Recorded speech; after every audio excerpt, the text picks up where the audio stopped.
our dear friend and colleague, Lucy Fowler Williams, curator of North America at the University of Pennsylvania Museum, which has a huge collection of Tlingit artifacts. She's been working on Louis Shotridge for many years, and eventually we'll be writing a book. And of course, many of you have heard of Shotridge, and there's a strong connection with Sitka. So her paper is called Footsteps Across the Sky, Louis Shotridge and Tlingit Traditional Knowledge. Thank you so much for coming. I want to really thank the organizing committee for this fantastic conference, and Matthew and his students are just amazing. So it's always such a pleasure to be part of sharing our knowledge. So I'm really thrilled to be here. So my name is Lucy Fowler Williams, and as Sergey mentioned, I'm from the Penn Museum in Philadelphia. When many Tlingit people come, or talk to me on the phone, they think maybe I'm in State College or I'm in Pittsburgh, but we're definitely in Philadelphia, okay? And I say that because I really want to encourage you all, if you have any chance to come to Philadelphia, don't hesitate to reach out to me to come and see the Shotridge collection that we house in that museum. So this is part of the University of Pennsylvania, okay, which is on the campus right there in the center of Philadelphia. So you're always welcome, and I will give you my contact information at the end of the talk, okay? So I've been coming to Alaska for probably almost 30 years, and working on this project, working with the Shotridge collection at the Penn Museum for, I would say, about 20 years. And one of the things that one of my favorite Tlingit teachers taught me, Andy Gamble, Kagwantan gentleman, he always told me not to read my paper. He said, Lucy, don't do that, ditch your notes. So he said, you have to speak from the heart. And so that is what I'm going to try to do today. This is a short period of time. And of course, the life of Louis Shotridge and his amazing work, you know, it's a large subject. And as Sergey mentioned, I am working on a book to tell his story, at least from the museum perspective and what he was doing with the University of Pennsylvania. I can't tell his story as you would tell his story here, but today in my talk, I hope to kind of open a conversation with you on some thinking about Louis Shotridge and all that he did, yet the controversies around what he did as well. So I look forward to our conversation, and hopefully this is just a start of a talk with many of you. So I really welcome that. I've given 2 other papers about Louis Shotridge at this conference, and I kind of see them as a progression. And so for that reason, I'm not going to go back and give a very detailed outline. We just don't have time for that. But I hope that you can go back to the record, all of Peter's amazing work to record everything. Those lectures are there and talks are there. So please draw on those as you might wish. So my talk today, the title, Footsteps Across the Sky, these are the words that Louis Shotridge spoke in his acceptance speech in Ketchikan in November of 1930 as he was elected the president of the Alaska Native Brotherhood that year. And he was talking about his work for the University of Pennsylvania, and he said that I hope that one day my collections that and my work that I'm doing among my Tlingit people to record our Tlingit histories will be seen as like footsteps across the sky, like the Northern Lights, to shine and share the ancestors and the greatness of Tlingit culture. So he said something similar in a couple of his essays. And so what I want to do today is to just focus on the substance of his work. He was always just an exceptional historian in that he told stories about Tlingit clan items and Tlingit histories within the social context of Tlingit society. he, of all the other scholars out there, or Western non-native people, he could do it really well, and he did it amazingly, as you can see as you read his work. So that is really what I want to focus on, is really the just immense, amazing amounts of Tlingit knowledge that are really embedded within his work, across his letters, across his essays, and across his collections.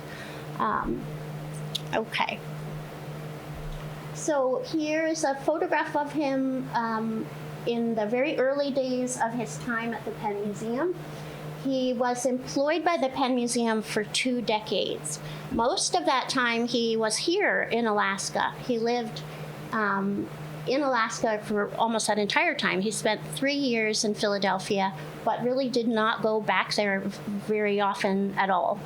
This was a really difficult time, as you know, and his lifetime kind of straddles this amazingly challenging time of missionization, militarization, amazing poverty and conflict, and dispossession of Tlingit lands.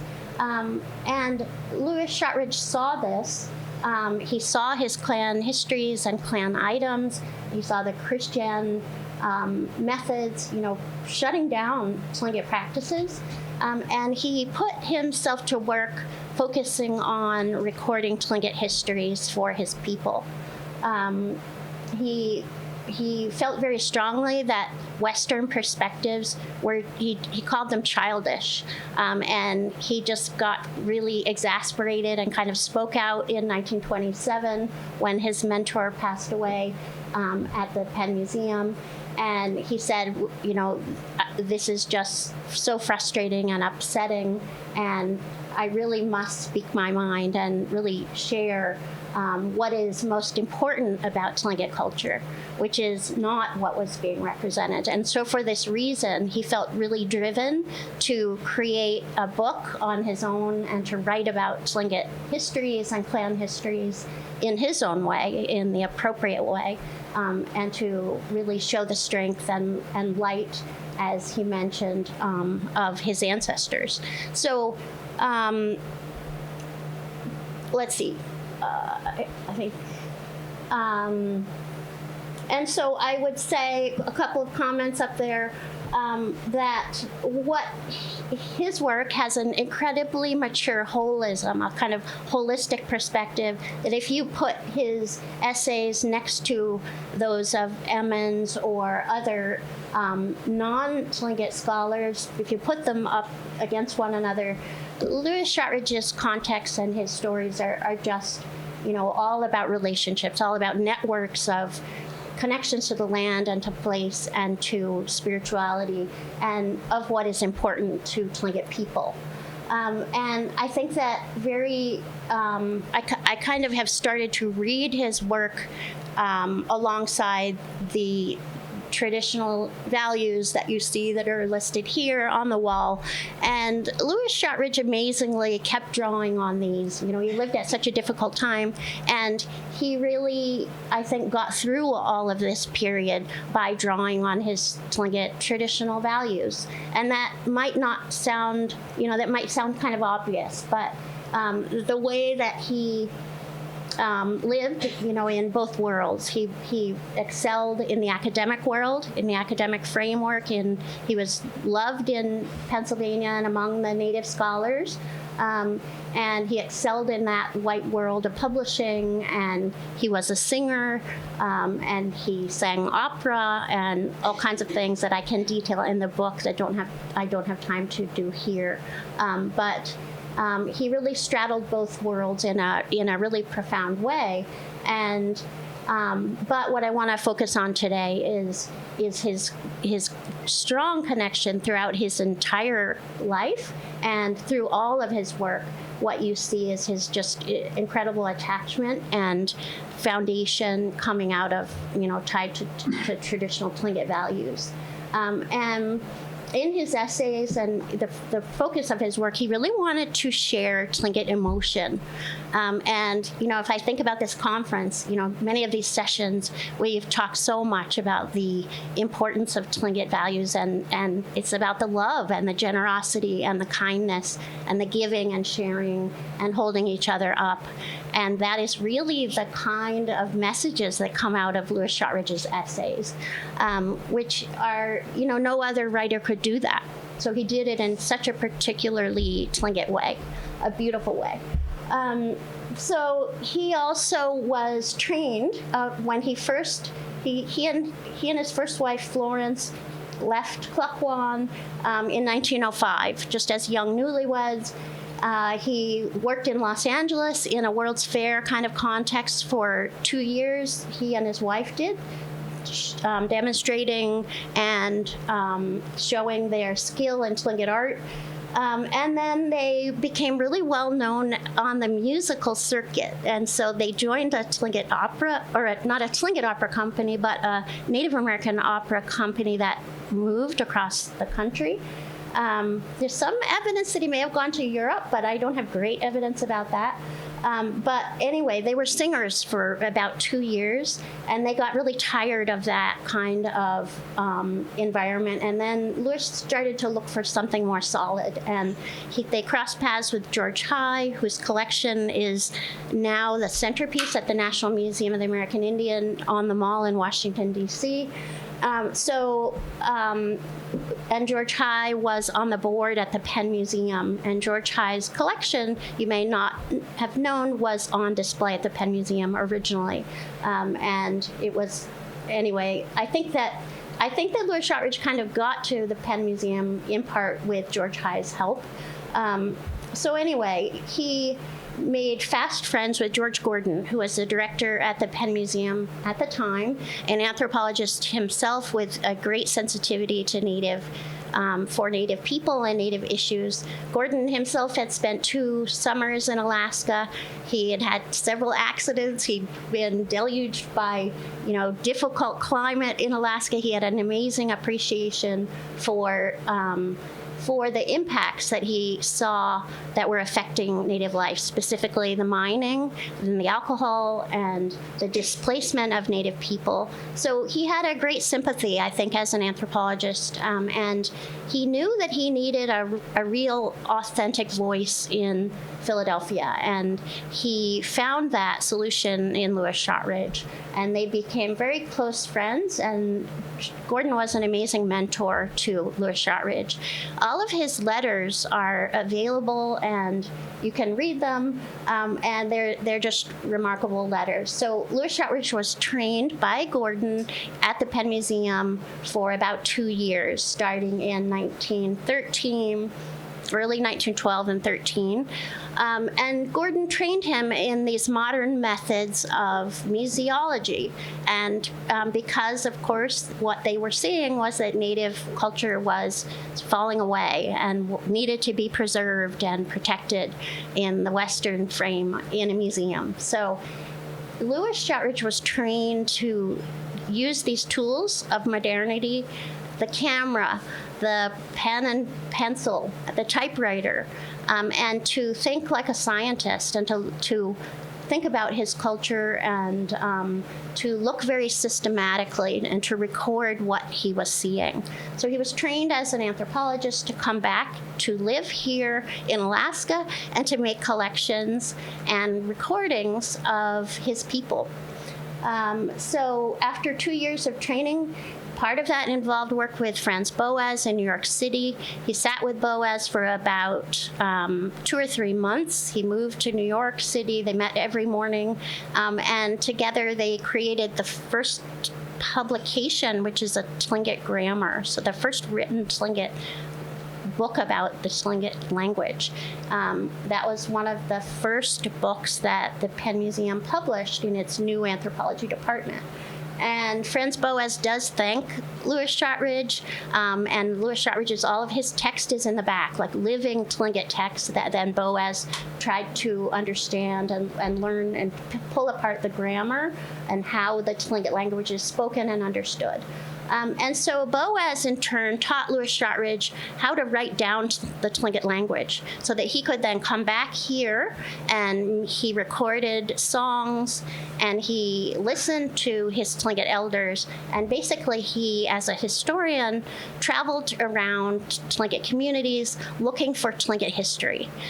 He went rigorously to all the Tlingit communities looking for the past and asking people about their traditions, what they know, their history, looking for clan objects, and trying to talk to people about what was disappearing and what traditions, what stories they knew about their culture, and in order to preserve this for the future. And in many instances, most instances, he didn't find much, and he was, upset by this. And this is what drove him, was to recover Tlingit histories at this time. So he recorded genealogies and made collections. He also took about 300 photographs. So it's actually really fun to follow Sergei's photos of Merrill, because Louis Shotridge he grew up in Klukwan. Let's see, where's my picture of Klukwan? I guess I don't have that right here. Anyway, he grew up in Klukwan and lived the early part of his life and did his early field work for the first 3 years, from 1915 to 1918, mostly up in Klukwan and Haines. He had a house in Haines. He and his wife lived there, and that was the field headquarters for 3 years. He went regularly to Klukwan throughout his entire life. There's kind of a myth out there that he stopped going to Klukwan, but that is not the case. That is borne out in all of his fastidious records. So Louis Shotridge was amazingly detailed. He was an incredibly skilled individual at English and at writing, and he was just really talented. And so he made fastidious records of he went to the Wharton School at night at University of Pennsylvania to learn how to be an accountant and to record, and to learn the white man's skills so that he could then take those skills back to his people here in Alaska. So his records are incredibly detailed, and this is really amazing. And all of his records are available on the Shotridge Digital Archive. I'll show you that in a slide coming up. So you can look through all of his records, and I would encourage you to do that. And I encourage you, given the theme of this conference, my whole point today is to just share this for the next generation, because his records are really vitally important, I think. So what he did, and I want to just show a couple of pictures of clan Atch and objects that he gathered. He collected about 300 objects total and packed them up and shipped them back to the University of Pennsylvania. He packed them himself, and he made lists and packing lists and purchasing lists. And so we have all of those records. So this is a photograph that he took here in Sitka. These are Coho objects on the left, Luknahadi, and then the petrol hat, which is thought to be the oldest hat in existence, the Ganuk hat, which is a Kagwantan, beautiful wooden hat that is probably the oldest, considered, Harold Jacobs thinks, one of the oldest pieces in existence. The petrel is a little bird that is bringer of storms and that lives way out to sea. So this is just an example. I didn't feel it was appropriate to show you a lot about items that have been repatriated to date. I feel like that's really not my place to do that, especially here in this setting. So what I've chosen to do today is to show you some other things other than the really remarkable clan hats and atu that many of which have been repatriated to date. So here, this gives you a sense of the detail of his work. On the right, you can see one of the tools of modernity that he was trained in was to keep, make catalog cards. And he not only made catalog cards for the most important objects that he learned about to record their histories, but he also made genealogies, recorded genealogies in 3 or 4 different Tlingit communities. So this means he sat with Tlingit elders and asked them, asked them about their marriages, their clan identities, who their children were, and he listed these. So these are an amazing resource of Tlingit names in many communities today. But you can see the detail and the care with which he did his work to record clan names and on the objects. Very often when he learned the detailed information about each object, he recorded the heirs of those objects, so who objects had been passed down to through time. He sought out Tlingit leaders, clan leaders, who wanted to sell their items at the time, and he purchased all of his items. So Lewis Shotridge didn't, at least from all of his records, there's no evidence that he stole items. He purchased them often for hundreds of dollars. He also knew other collectors who were out there at the time.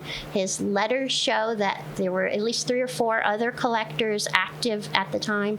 And so what happened was Tlingit people found that as one of their clan members, that Lewis Shotridge was a solution, at this very difficult time when the Christian missions were, requiring Tlingit people to stop their practices and to give up their Tlingit Atch, that Lewis Shotridge was a really important resource for many.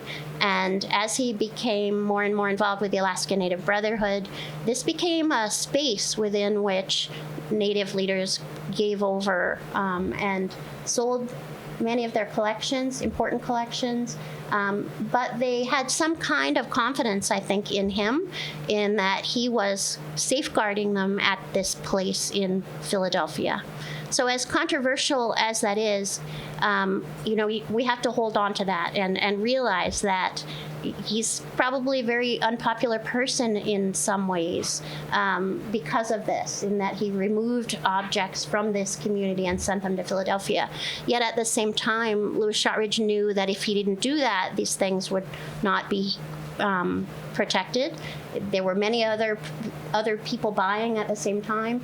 And so he did his best, and I think that's a really important thing to realize, that he did his best at the time to make a monument of a different kind. He made an archive. He created a history, many histories and archives of Tlingit communities through objects, through essays, published essays, and through his letters and recordings. Let's see. So as I mentioned, he grew up in Wáan, and I think that had really, with a very traditional background. On the left is a beautiful photograph. It gives you a feel for his images. And he was a really fastidious photographer. He spent a lot of time doing photography and made some beautiful photographs. One of his favorite places to photograph was here in Sitka. He'd climb up on the trails, climb the peaks nearby, and shoot down onto the water, and some beautiful photographs. And so on the right is one of his first assignments at the Penn Museum, was to make this amazing model, a little tiny miniature model of Wáan. And you can see his focus on the clan houses. And the clan house is kind of a thread throughout all of Lewis Shotridge's work. The Haynes A&B asked him in 1918 to help that community design a new A&B house that was modeled on the Tlingit old traditional clan house. And he was one of few people who had the information about the architecture and how those houses were made. So the Tlingit house, is a thread that you can kind of read, a thread of great importance that you can see throughout his work. He also documented subsistence and the really the real traditional life up at Wáan and along the Chilkat and the Chilkoot. And he also had a terrific interest throughout his entire life in Tlingit relationships, early relationships and histories among the Tsimshian and to the south. And in 1918, after the loss of his first wife, Florence, to tuberculosis, he was kind of lost and devastated. And reading his letters it's just really sad the way he struggled with the loss of his wife. And George Gordon, his friend at the Penn Museum, suggested that he maybe, get out there and go to a different place and maybe find a change in scenery. So they talked about maybe going north, but then he decided he wanted to go and explore Tsimshian country. And he spent 2 months, actually, from August and September, among the Daax and the Skeena, going to villages and making collections there, talking with them about their histories and recording Tsimshian information.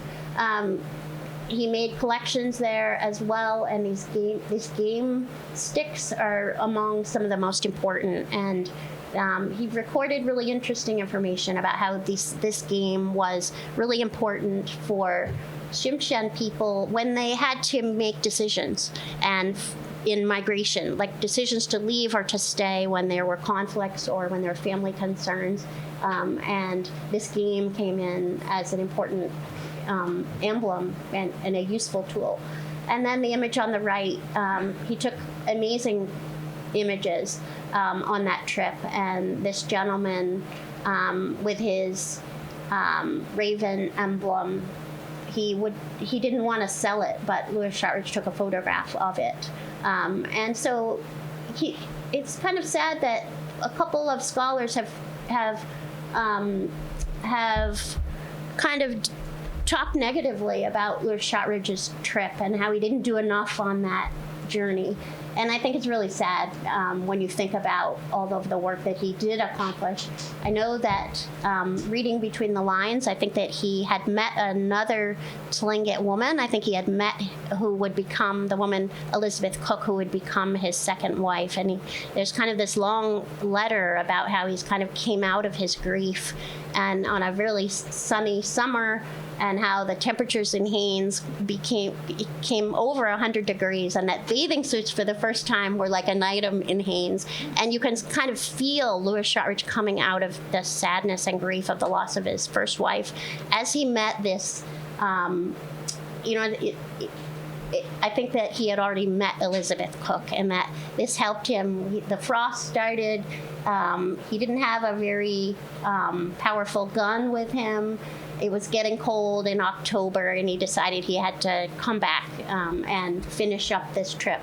So, and I think that's because he felt like he could return now up to Sitka and get back to his work. So, so let me just say a little bit more about that. So he was married 3 times. His second wife, Elizabeth Cook, was from a prominent Luknahadi family here in Sitka. They lived in the cottages, and Merrill actually took a picture. I think that Matilda Cook, Elizabeth's mother, is in that photograph. And I really look forward to talking to Sergey and Rebecca, because maybe they can help me identify a picture of Elizabeth, or any of you have any suggestions of resources of. I don't have a photograph of her, and so I need help on that. So anyway, Sitka became an important place for Louis Shotridge. He and Elizabeth still lived in Wáan. However, because they had eventually 3 children, and Elizabeth's family was here in Sitka, and the cost of living in Wáan are pretty high. In the second phase of his work, they moved down here and spent more time in Sitka at the blue house that is right across from the Sitka National Historical Park, right on the corner. So as you're standing with your back to the park today, look straight ahead, and the dark blue house right there on the corner is the house that he lived in, and that was her family's house. So she was also a high-ranking, from a very high-ranking family among the Koho, and I think that this opened up opportunities as well for collecting in Sitka. And he acquired a number of important Koho and Kagwantan objects from the Sitka community. And that he purchased from clan leaders, recorded them in great detail, packed them up, and shipped them back to Penn. So now I just want to give you a kind of quick sense of his collection. You know, many other items that you have probably not seen photographs of. Some of these items appear, and I've worked carefully with Harold Jacobs, in many of Merrill's photographs of the 1904 potlatch and in other images. He encouraged Gordon. So how did it work? Gordon asked him to, when he had some items that he thought he might want to purchase for the Penn Museum, Gordon asked him to write a letter every 2 weeks. So there are long, typed 3 and 4 page letters to Gordon that tell him what's happening, what items are available, and making suggestions and asking Gordon's opinion of, what do you think? Should we perhaps get a dance baton from each of the clans? So Louis Shotridge wanted to represent the leading clans in every single Tlingit community, and that was kind of his big overarching goal. And he did the best he could, you know, and he didn't get things from every community, but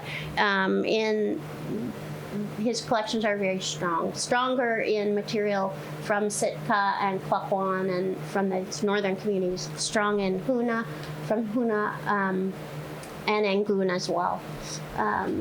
Less strong from the communities in the south. He went to the south on a couple of occasions, long trips documenting place names and that kind of work, but he didn't make as strong collections in the southern part. Okay, so I also wanted to let you know that there are many items in the collection that are perhaps lesser known, items you might not have seen before, but that record really interesting and important histories. Like this bowl, for example, this feast bowl, wooden, large bowl about this big. This is carved by a Kagwantan woman, and he records a long story about this from the very early days when the Kagwantan were in the north and separating into different groups.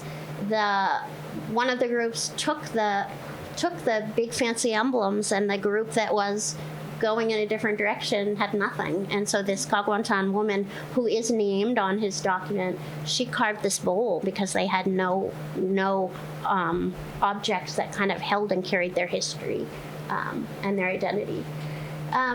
And now, just to sort of kind of show you and draw you back to this idea of traditional tribal values and how these really come out so clearly and in such special ways in his writing, I just want to point out his essays, that they're really amazing essays. This one on Tlingit root baskets is probably the most profound, amazing essay about basketry that I have ever read. And it's not because he focuses on each individual basket. What I find so moving about this piece is that he talks about a special day at Wáan that is all about picking berries, and what's happening there and how important this day is, that everyone kind of comes out of their homes, and the young men are required to go and help the elders and help the people who, don't have access or can't easily get the berries, to go berry picking and to work together. And it's such a beautifully written essay that's really not at all the same way that Emmons or all the other people would write about basketry. So it's set within what I called earlier, this very holistic web of place and beauty and, meaningful connections to these activities, and then how those are then connected into these objects, the baskets themselves. And also you can see on the left, he went so far as to really take the time to collect materials, like spruce root, in thicker and then very fine, the bear grass, and then objects that were used for everyday basketry, sieves to strain fish, and little drinking cups and very sort of utilitarian baskets, but then also the really fancy baskets as well. And then other examples. In his work, there are many stories of Tlingit heroes or warriors, and this importance of very high-ranking warriors is something that comes through very strong in his work. And here he talks, so many of the objects really record these histories of named individuals that I don't have time to go into. And this essay, The Land Otter Man, is another amazing essay. And this is all because he's talking about in this essay not only this, canoe prow and how this object was made and came about in preparation of going to a kuik up north. But it's all about the individual the warrior that this emblem represents, and how this object comes into being, and how important it is to show for the next generation how you want to record your ancestors and their greatness as warriors or as whatever their history was in the objects themselves. But fascinatingly, this essay is so much about what should not be talked about. Okay, and Lewis Shotridge really made the point that for Tlingit people, there are a lot of things that, out of respect, should be unsaid, should not be written about. And so this whole conversation about a warrior and what is appropriate in war to discuss and not to discuss is kind of shrouded within this essay in a kind of profoundly beautiful way. So I encourage you to read these essays yourself. They're just remarkable. And then his favorite essay, The Bride of Tongass, he went from village to village and did research on this story. And this is about a bride and groom who come together. And these objects, on the right is this incredibly, you can't see it in the photograph, but these are tiny, tiny braids of a woman's hair, the bride's hair.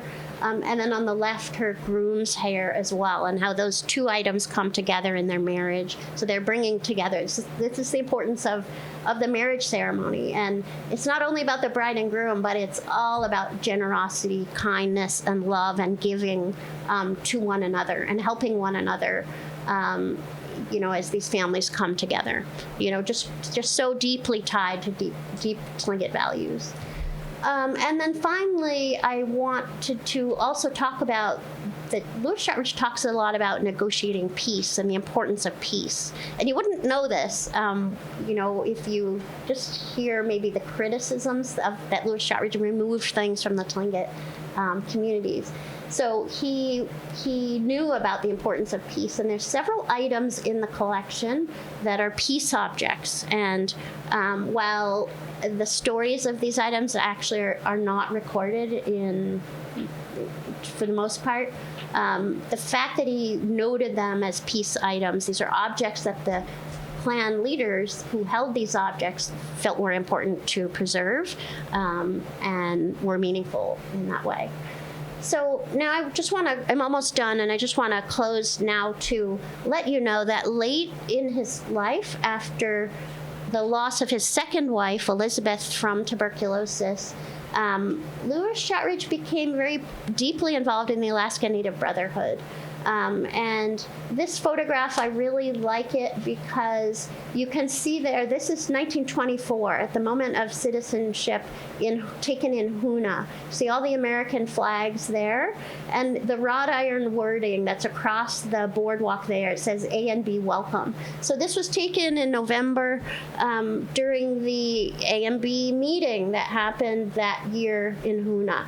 And it's very interesting to track the A&B meetings and Lewis Shotridge's collections. And I've taken a lot of time to do that. And this will be a chapter in this book about his relationship to the Alaska Native Brotherhood. So here's one example of he acquired a really important collection from the Tukdentan Mount Fairweather House collection from Hoona, and he acquired it in November during this meeting of the A&B in Hoona. And we know that from the letters and from the documentation of the collection. So at that time, the clan leader, very prominent gentleman, Augustus Bean, transferred that collection and sold the collection to Lord Shotridge, who then shipped it off to the Penn Museum, where it was held all together. That collection was repatriated a couple of years ago and is here in Alaska, which is really wonderful.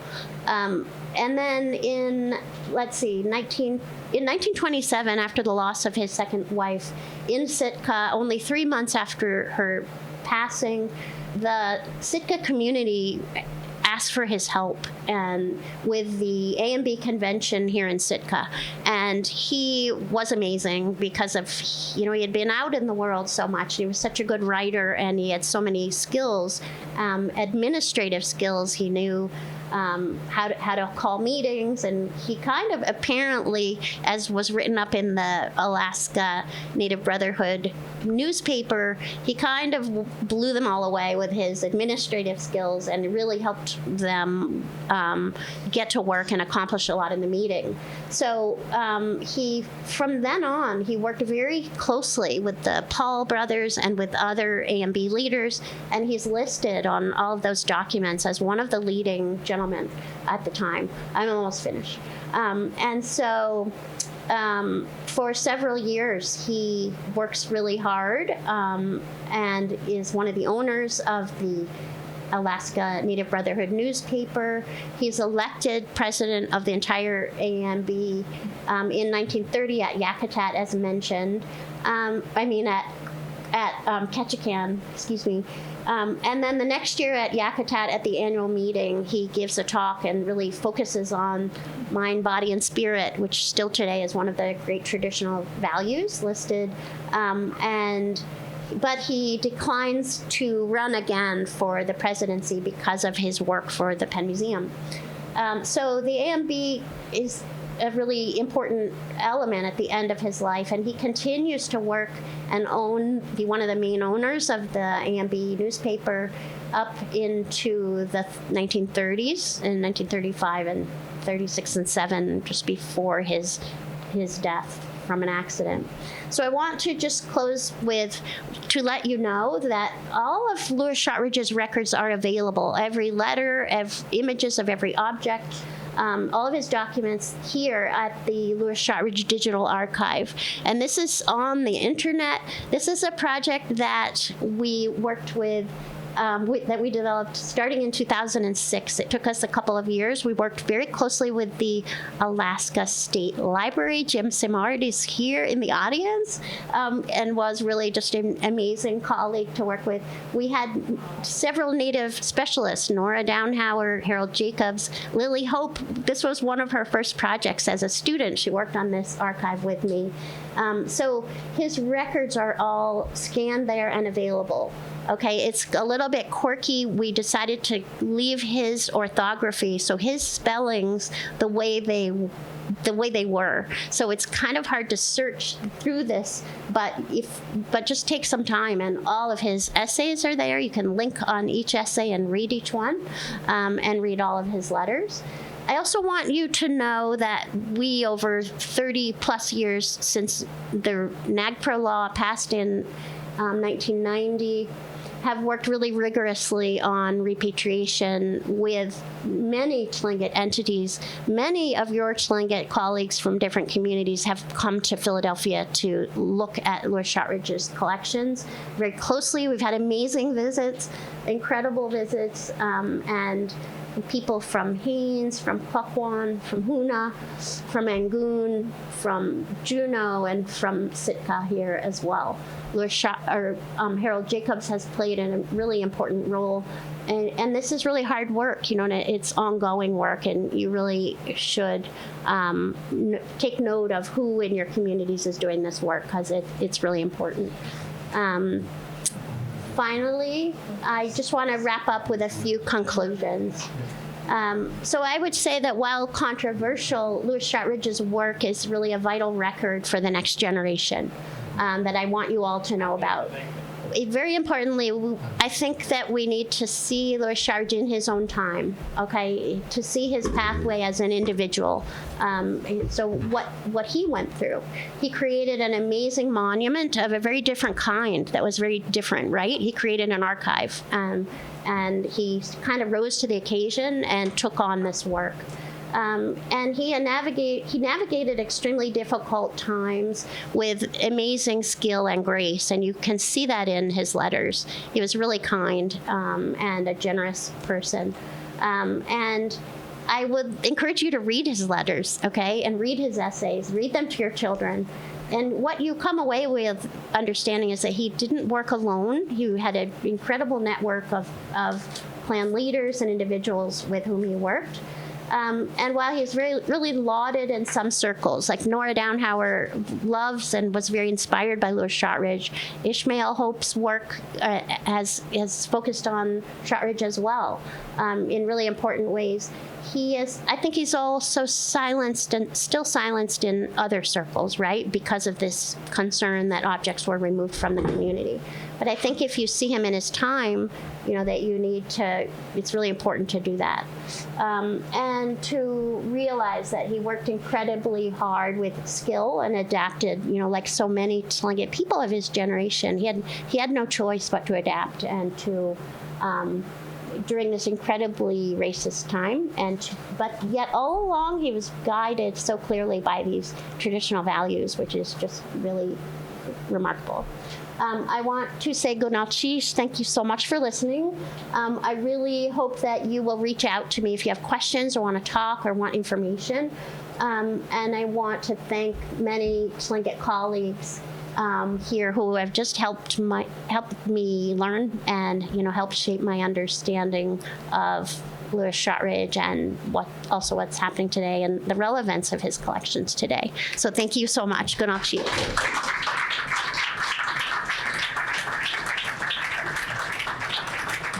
It's late. We have a 3:30 memorial for SNAP. Maybe just a couple of questions if they're to me or Lucy. Emily. Yeah. Yes. Yeah. I think it is, Emily. I can give you the actual, he labeled his photos really well, so I can see what it says. But it was definitely in the South. Bob? What was Emma's name? Emma's father pictures. What was it? We don't know. Yeah. If anybody knows, then I've been searching. Oh. And Where do we know this from? maybe his father pictures. Anyway, I just want to ask about Emmons as well. And Shotridge with his wife. Lawrence was a teacher. And when they partnered together, Lewis and Florence, such incredible work. And I think Florence may have edited Shotridge's work because it was incredible because of the pride of Congress, the work that was done by Florence, incredible. And I think that more effort should be made to look at Florence Shotridge's work. Incredible. She wrote an article, didn't she? She wrote one article, and sadly she passed away in, I think, 1918, from tuberculosis. So, but she did write that one beautiful essay. I think that you're right, early on, I think that she clearly helped his writing. But then, she died quite young as well, and that The Bride of Tongass was published much later. I don't want to take up too much time. I'm a cemetery person. Lawrence Shotridge is grave as unknown. And we know where she is. She's at the Situwukaa. Yeah. Yeah. And it's unmarked. It's right at the entrance. And there's no marked grave for her, right? And Elizabeth Shotridge is buried in the cottage cemetery back here. And she doesn't have a stone. There was once a wooden marker, but that marker's gone. So I would like to place flowers on the graves just to remember them. And I'm kind of an old-fashioned person. When we talk about these folks, we should put flowers on the graves. Maybe. Shotridge is buried in the old city cemetery. Yeah. And he has a marble stone. Yeah. So if you don't know, I'm going to go visit them. I'd love to do that with you. Maybe we could do that in the next couple days, like today. That'd be Just great. a quick addition, his third wife, I believe, was sister to Esther Littlefield. Yes. And so it'd be interesting if there's anything in the Littlefield, Esther's family, any information about it. You know, the controversy with the Florence being too cloudy and Elizabeth being too cloudy created a tension with Shotridge because traditionally when Florence passed away, the clan would have gotten another wife Yeah. Yeah. or Lewis, Right. but he came to Sitka and married Right. Elizabeth. It created some tension. Anyway, I just wanted to Thank you. Kudaneek. thank you both for this wonderful thing. Yes, please.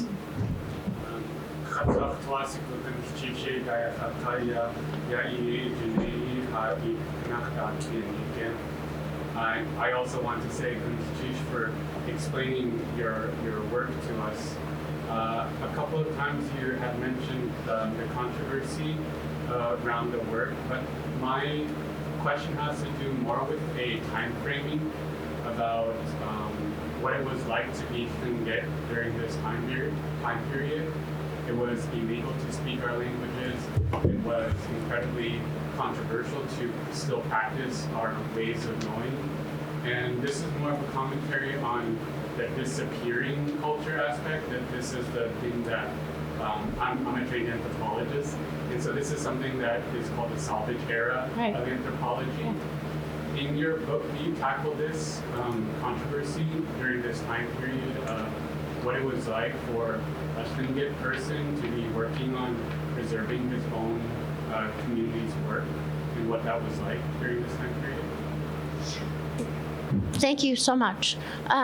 Well, I think that's what's so amazing about Louis Shotridge, right? He was modern and moving forward, but he was also so traditional and seeking out this history. So I think this is the only way that we can, tell his story, is to hold both of these things at the same time, right? And to talk about salvage anthropology, yes, and this bizarre idea that, okay, so we create a museum and put everything there and make it static, right? Yet you have these lives, and who is contributing to that, right? And how does Louis Shotridge navigate that?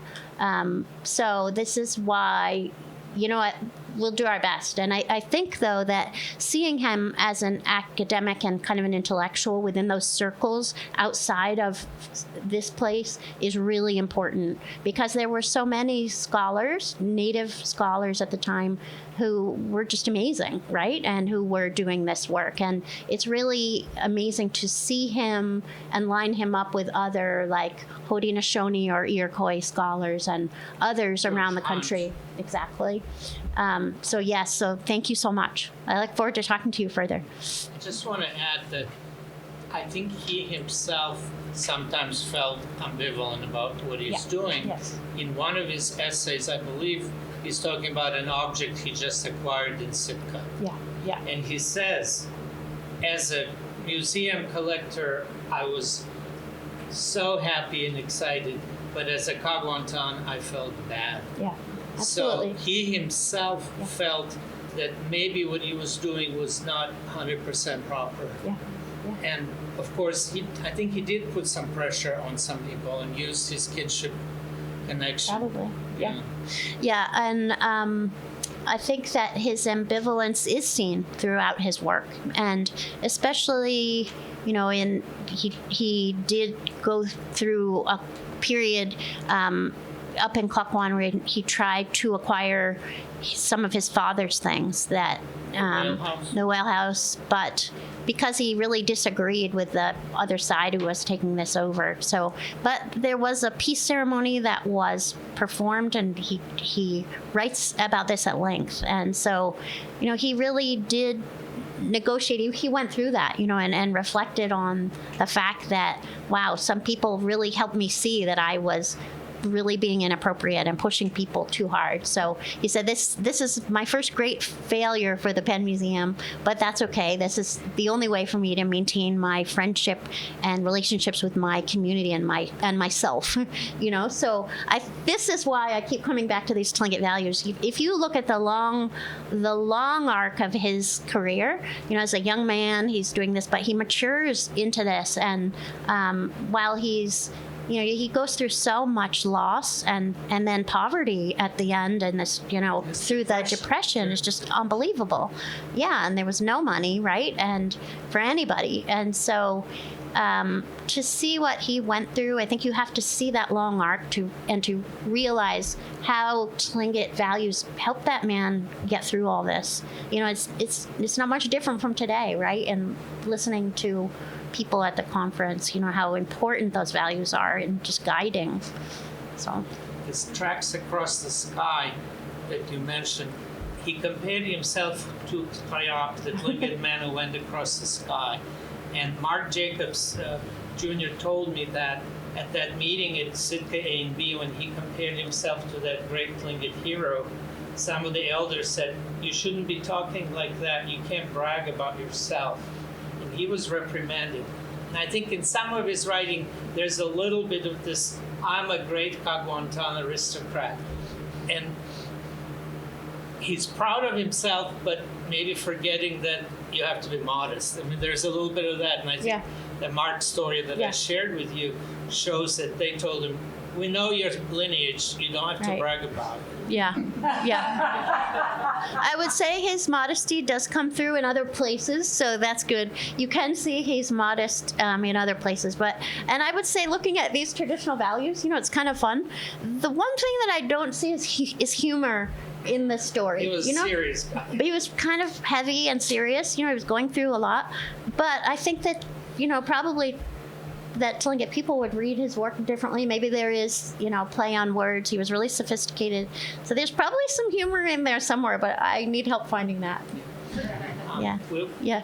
In the program you have us in, what is your clan affiliation? My Tlingit name is Kudaneek, and I was adopted by Ray Wilson Kiksadi in Angoon in 2010. And I also have a name, Keil that is a Takdentan honorary name that Bob Starbird and his mother Marlene Johnson of Hoona gave me in 2017. Chief, what's your clan affiliation for your names? Hi. Why not? Say You it, know? sure. Oh, I know it, sure. Shakundas too. It's a box house.